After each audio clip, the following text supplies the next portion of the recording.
Peace, everybody. Sweet Science Boxing Academy. We back with another video. All right, so Terence Crawford sat down with Ebro Hot 97, and they had a lot of stuff to talk about.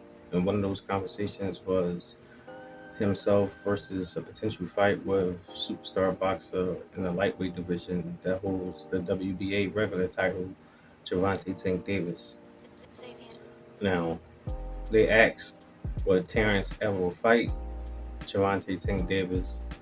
Which Crawford, he was like, no, Tank is in two weight classes below me, and he would have to come up and wait to fight me because I can't move down there, and he's basically not going to come up to fight me. So he don't see that fight ever happening, and I find that funny because if y'all know the history between Tank and Crawford, there's like a little tension between them two, and I wouldn't really say is tension on the Crawford side. It's more so Tank. For some reason, Tank do not like Terence Crawford. You know, he expressed that a lot.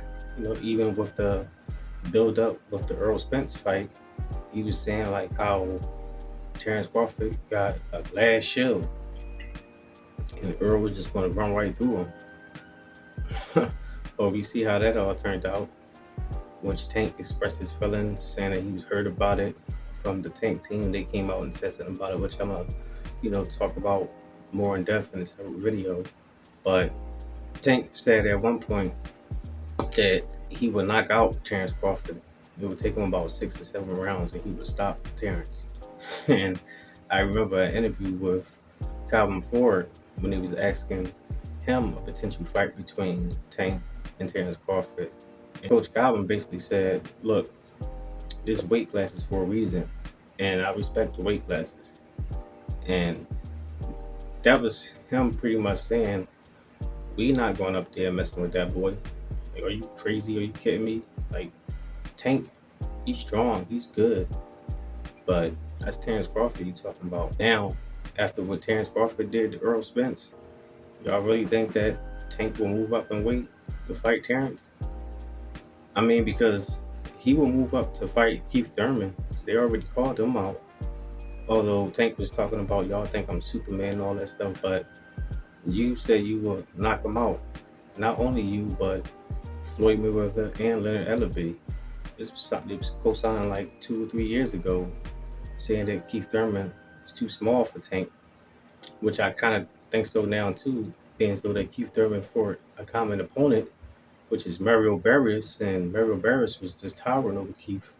So I think even Ryan Garcia is taller than Keith Thurman, and Tank knocked both of them out. So Tank moving up to 147 to fight Keith. If he can do that, then he should be able to move up to 147 to fight Terence Crawford, who's not a tall welterweight either. He's only 5'8". But because of the skills and the power and explosiveness of Terence Crawford, I don't think that's going to happen. And Terence, he know that ain't going to happen either. But it's boxing. You never know. I mean, we didn't think that Jermell Charlo would be fighting Canelo Alvarez. So that's one thing I love about the sport. You know, you get bad surprises, but you get good surprises. And I would like to see Gervonta Tank Davis versus Terence Crawford, because that would be an entertaining fight. Although I think Tank will lose, but I think it will be entertaining for as long as it lasts. But Terence, he feels though that Tank is too small for him. If they was to ever fight, he's not going to be able to dictate the terms and negotiate no weight and all that stuff. Tank's just going to have to move straight up to 147 to fight him. If not, then the fight not going to happen. But that's all I got for now. Let me know what y'all think. Drop your comments down below. Make sure you hit the like, subscribe, hit the bell. I'll see you on the next one. Peace.